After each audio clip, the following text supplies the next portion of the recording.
The Japanese yen falls against the US dollar as the Bank of Japan raises interest rates. Make it in America or face tariffs. The message from Donald Trump to leaders at the World Economic Forum in Davos. And we'll look at how Trump's immigration crackdown will affect the US economy. Hello, I'm Yashni Padiachi with the latest business and finance news here on TRT World.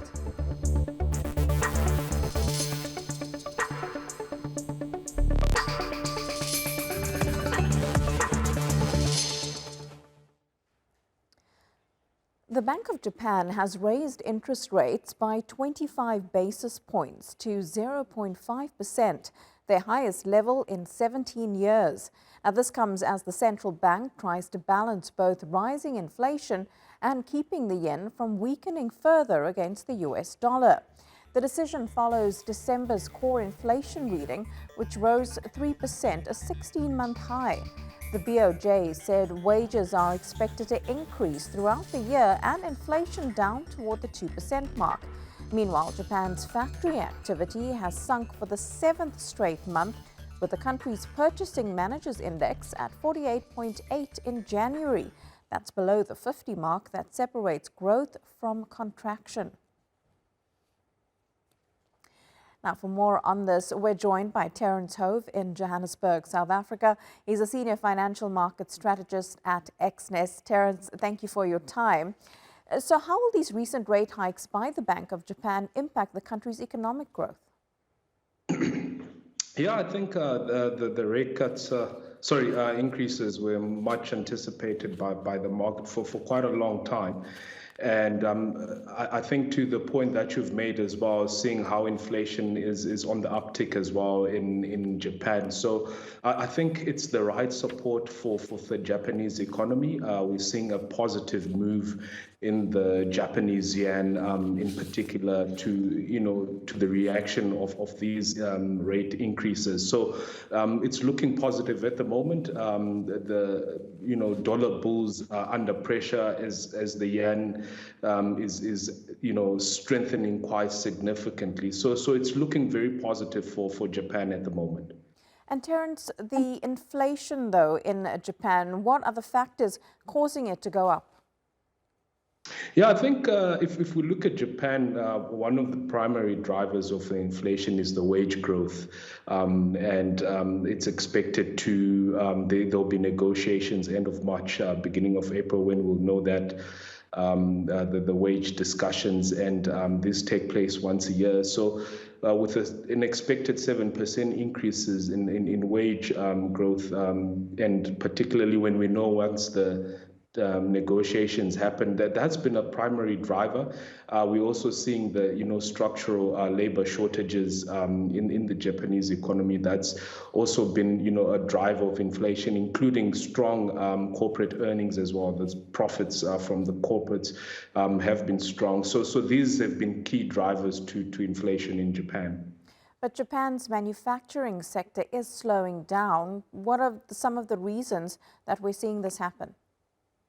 Yeah, there's been a slump in the manufacturing sector in Japan, and primarily if you look at the two largest export markets for Japan, being China and the US, the exports fell over the previous reporting period. So that's been the slump in the manufacturing sector for Japan. So if the exports are able to tick higher, we'll probably see a recovering from the manufacturing sector. But again, we've got a new Trump administration, and there's concerns around trade and the policies, and if that might have a larger effect, it will definitely, and how much of the effects it will have in terms of the manufacturing sector, because the US is a big export market for Japan.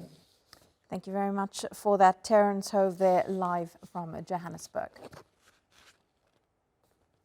Well, the US president is stepping up his crackdown on immigration, and it's drawing a harsh response from those affected. Afghans who helped the US fight the Taliban have branded Donald Trump's decision to stop visa processing for refugees a betrayal. Our North America correspondent John Brain reports. An English lesson for a group of Afghans in Islamabad, an essential part of their preparations for a move to the United States.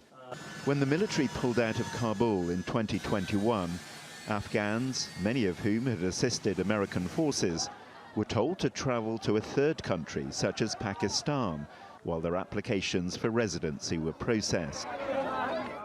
Now Donald Trump has suspended the entire refugee resettlement program, shattering their dreams of a new life. But we have been living here for 3 years with a hope of going to America or whatever to be safe. But now just when the President Donald Trump came on the media and told us that no, we will not process this case or maybe we will delay it, indeed you will feel like betrayed. In another part of Trump's sweeping crackdown on immigration, an additional 1,500 troops are being sent to the southern border. Their job to build barriers to keep would-be refugees out and gather intelligence. President Trump is sending a very strong message to people around this world. If you are thinking about breaking the laws of the United States of America, you will be returned home, you will be arrested, you will be prosecuted. Do not come. The yeas are 263 and the nays are 156. The bill passed. And it's not just about preventing people coming into the US.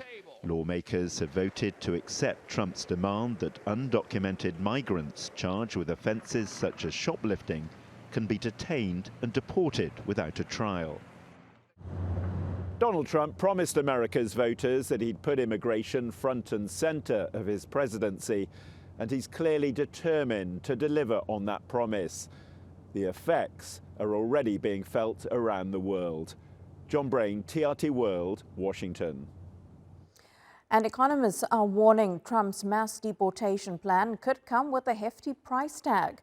Removing millions of undocumented workers could slash production, reduce tax revenue, and deliver a significant blow to key industries, state economies, and overall economic growth. A report by the Peterson Institute for International Economics estimates the U.S. economy could shrink by 1.2% by 2028 if 1.3 million undocumented workers are deported. This figure represents the lower end of the proposed deportation plan. If all 8.3 million undocumented workers are deported, the U.S. GDP could shrink by a staggering 7.4% within the same period. The construction sector is projected to suffer the most, with potential job losses of 1.5 million. The hospitality industry could lose 1 million jobs, while the manufacturing sector might see a decline of 870,000 jobs. In 2022 alone, undocumented migrants contributed a substantial $96.7 billion in federal, state, and local taxes. That translates to an estimated $8.9 billion in tax revenue for every 1 million undocumented immigrants living in the country, helping to support public services nationwide. Now, we're going to unpack this issue with Vicky Price, a board member of the Center of Economics and Business Research. Hi there, Vicky. So how could Trump's mass deportation plan, which might shrink the U.S. GDP by up to 7.4%, impact the economy right now? Well, first of all, of course, it will lead to serious pressures in terms of the availability of labor in a number of areas. So you mentioned construction, of course, hospitality, interestingly enough, is also quite heavily dependent on migrants coming in and also illegal migrants. And then, of course, you have transportation sectors. So it's spread across the economy, not always, of course, very high value jobs, but nevertheless jobs that really, really matter. What it will do is, of course, push costs up for businesses. They're going to have to find replacement somewhere else or close down, of course. But they will be passing some of those costs on to consumers as well. So the first thing to look at is what it would mean, in fact, in terms of inflation in the US. We already had serious concerns because of the tariffs that will be imposed. There was a thought for a while that those may, in fact, not be as severe as President Trump had indicated pre-inauguration, but now it looks like they will be. You add to that the cost of labor going up, and that is a big, big issue for the US, and of course the extent to which then that would be passed on across the world. So that's one of the areas I think we need to worry about. The other one is that actually there has been mass deportation anyway under Biden, so some of the sectors have learned to live with it. But the cost of deportation alone, so centres set up, the military or the police being involved, etc., that's not something that can just be done very, very easily. And it is going to be costly for the federal budget anyway. So there are costs involved which you can add to quite significantly. And that will mean, of course, that the US economy, which is meant to be doing really reasonably well over the next few years, will find that perhaps that path that they've been anticipating isn't going to be so easy. Vicky, the undocumented migrants also contributed $96.7 billion in taxes. That was in 2022.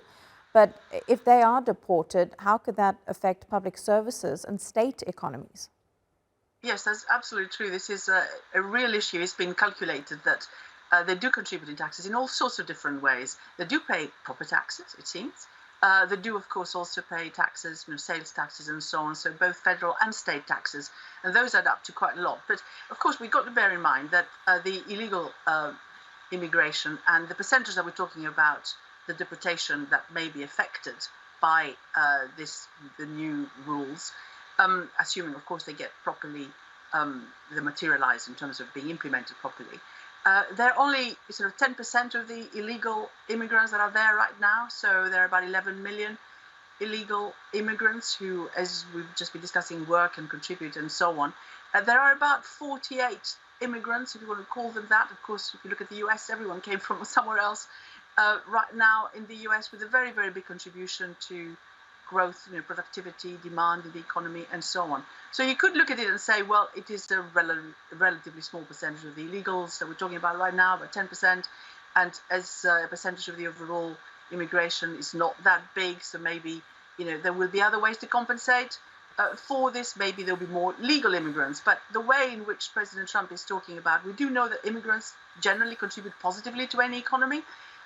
But the way he's talking, it suggests to me that perhaps we're also going to see legal immigration come under quite a lot of scrutiny. And that, I think, is where the problem is going to be for the US economy. If it can't get the people it needs to produce, to spend, to encourage new enterprises, loads and loads of new immigrants start their own businesses, they allow growth and productivity to happen, more jobs to be created, I think that would be a problem long term for the US.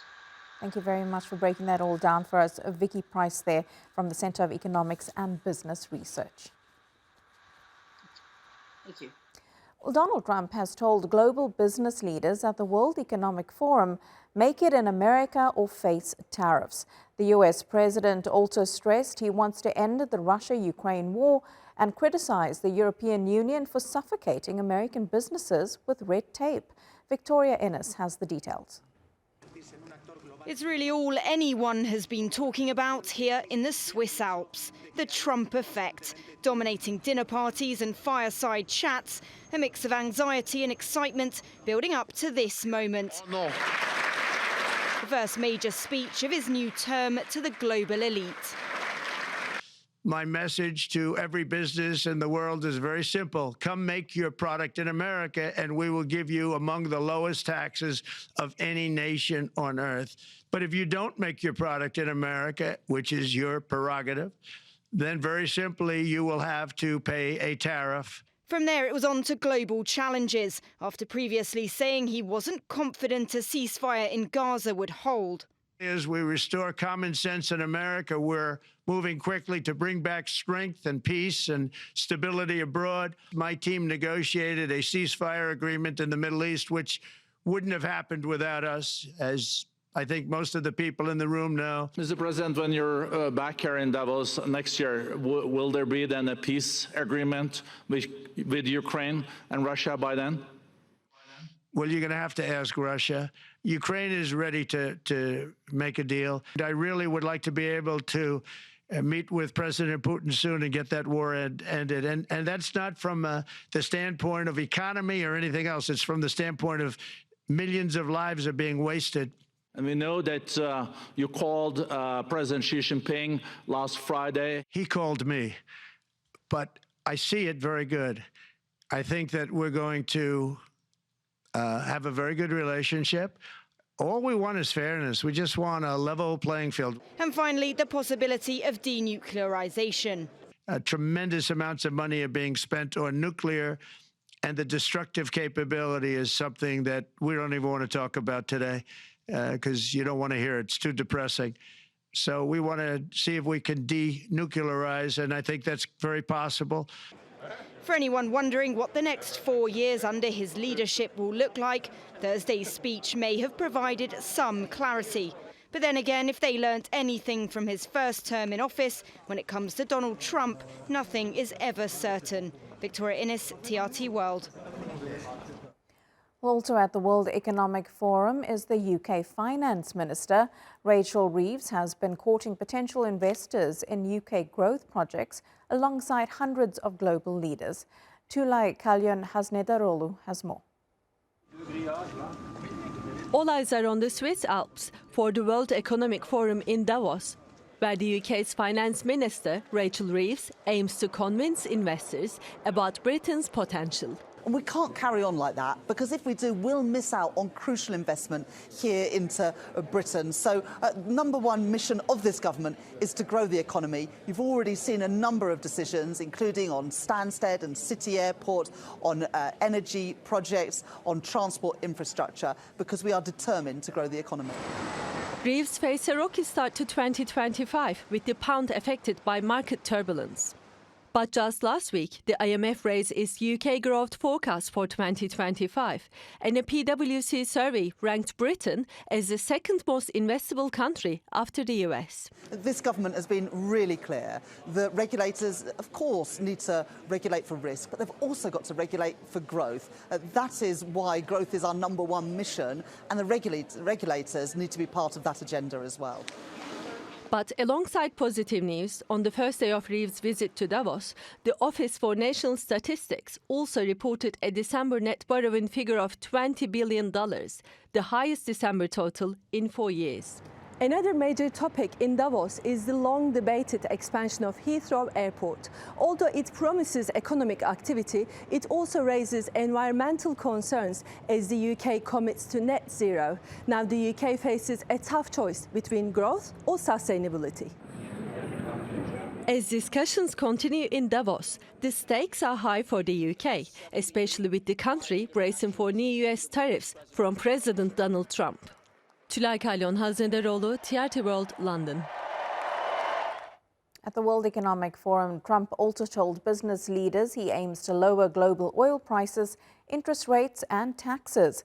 His remarks boosted market confidence, pushing China's CSI 300 blue chip index up by 0.6% and Hong Kong's Hang Seng index by 1.7%. Currencies like the Australian and New Zealand dollars, along with the yuan, also gained on signs of a softer stance on tariffs. However, Trump delivered a stern message to European allies, demanding increased military spending while reaffirming his commitment to protecting US industries through tariffs. Let's get more on this with Alex Cadier. He joins us live now from Brussels. So Alex, Trump wants Europe to spend more on defense. It's something he said during his first term as well. So his remarks on Thursday wouldn't come as a surprise to European leaders. How have they reacted? Well, to be frank, they haven't in many ways. They've been rather quiet on this particular speech in Davos. You haven't seen the kind of statements that you might have seen during President Trump's first term in office. And that goes in line with what European officials here in Brussels tell me. They say we're not going to jump at every speech. We're not going to jump at every statement. On that point of defense, though, European officials very clear. They have to step up, and that is the view from Europe. Mark Rutte, the NATO Secretary General, also based here in Brussels, said that defense spending will have to go up, perhaps not at the 5% target that Donald Trump wants to see, but certainly will have to go up for those European powers, particularly as Russia's invasion of Ukraine continues. So clearly not a big surprise that this request or this insistence from Donald Trump to spend more on defense, but certainly those European powers recognizing that they have to do more on defense. Alex, one of the things Trump criticized about Europe was the regulatory system, calling it an obstacle to investment. How's that being viewed in Brussels? Well, again, that is expected, and the clear response from European officials will be that the EU plays by the rules, has a rules-based system, and so the regulations, if you want to sell in the European market, will have to be in place as they are. And so that will be really one of the major sticking points, is very high regulation. We know, for example, Donald Trump in his speech was talking about how they, being the Europeans, don't buy any agricultural products, they don't buy any cars. Well, that's because US cars and agricultural products fall foul of European rules. It seems very unlikely that those rules would be loosened by the European Union, because it is something that is very proud of. So that will definitely be a sticking point for the EU and the Trump administration going forward. And Trump has been big on tariffs for a long time now. Could this possibly impact the trade relationship with the EU, or at this stage have EU officials not said anything about that? It has already affected that trading relationship. It is already changing the mood music here in Brussels, how officials are talking about this. And interestingly, just at the same time, thereabouts, as Donald Trump's speech in Davos, we had Valdis Dombrovskis, the trade commissioner for the European Commission, announcing that the EU is open, to discussing purchases of energy and weapons from the United States to try and avoid those tariffs. So clearly, the EU is now bracing itself for a transactional relationship, no free lunches from the United States, but that will mean maybe buying more American oil, more American gas, more American weapons, particularly if that defense spending goes up. So they still feel that maybe, just maybe, they might be able to avoid those very harsh tariffs. Thank you so much for that, Alex Kadia, there in Brussels.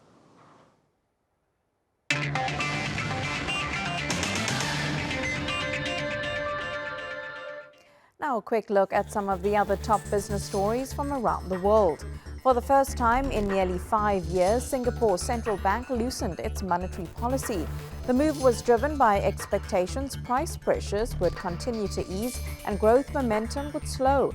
It aligned with market expectations after core inflation, which excludes accommodation and private transport, dropped below the 2% threshold last month for the second consecutive month. OpenAI introduced a tool called Operator, capable of autonomously performing tasks on the internet, such as shopping for groceries or booking restaurant reservations. According to OpenAI, Operator can browse web pages and interact with them by typing, clicking, or scrolling, much the same as a person would. Purdue Pharma and the Sackler family agreed to pay up to $7.4 billion to settle claims over the opioid crisis. The settlement will fund opioid addiction treatment and prevention across the U.S. Now, last year, the Supreme Court blocked a similar deal because it protected the wealthy family from civil lawsuits over OxyContin. However, the new Trump administration isn't expected to oppose this new agreement. And Britain has given Rolls-Royce an $11 billion contract to design and maintain nuclear reactors for its submarine fleet. The deal, called Unity, will power the Royal Navy's nuclear-armed submarines, keeping them ready at sea. The contract will create 1,000 new jobs and protect 4,000 existing roles, supporting the UK's defence industry.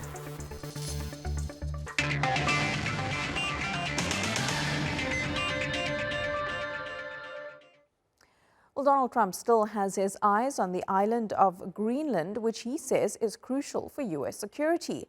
But since the U.S. inauguration, Greenland's Prime Minister has reiterated his people don't want to be Americans and will decide their own future. As Joel Flynn reports, it's a territory becoming familiar with change. You don't have to spend long in Greenland before you get used to the ice. Heading towards the Nook Fjord, it is everywhere you look. You feel it in the air and in the sea. It's what's crafted this geography and shaped those who live amidst it. Yet it, like Greenland itself, is changing. Experts have said that climate change has accelerated the rate at which ice is melting here, and whilst that has global implications for rising sea levels and rising sea temperatures, for Greenland itself, it is also likely to have a drastic impact. As we headed towards the glacier that cocoons this part of southern Greenland, our tour guides talked about the hurricane-force winds that had swept through the night before. George has been working as a tour guide here for the last 6 years, previously 2 in the more remote and rugged east of this island. Their weather is more unpredictable. It's more unstable. There's more rain in the summer and more storms in the winter times. Yet tourism in Greenland is booming. There's been a steady increase in the number of tourists coming to the island, which saw the sector contribute almost $270 million to the economy in 2023. There is, according to some, at least one key reason. Ever since Trump wanted to buy Greenland for the first time in 2019, I think, I've noticed that there has been a lot of international tourists around Greenland. Before that, there was mainly people from Denmark and Germany and Europe, but now we have more international tourists coming to Greenland. So that's helping the economy then? Yeah. However, Trump's intentions for the island may not be to attract more visitors. Greenland is a wonderful place. We need it for international security. And I'm sure that Denmark will come along. I think it's costing them a lot of money to maintain it, to keep it. Speculation about Trump's intentions are also that he wants to mine it. Greenland contains some of the largest deposits of rare earth minerals, crucial to modern technology, and it's climate change that's making them more accessible. Yet many of the locations of these deposits are in key hunting grounds for Greenland's indigenous Inuit. Hunting is essential for our existence in Greenland. It's the basis for the Inuit living in the Arctic and in Greenland, and the foundation for us, because it's kept as a way of life, not only for cultural reasons, but in order for more remote communities to survive. Whether or not Trump's attempts to acquire the island succeed, Greenland's future will require adaptation. The land itself and the nature here may also be poised for change as well. Joel Flynn, TRT World in Greenland. And that is all your business news for now. Thank you so much for watching. Do stay with us here on TRT World. The Newsmakers is coming up next.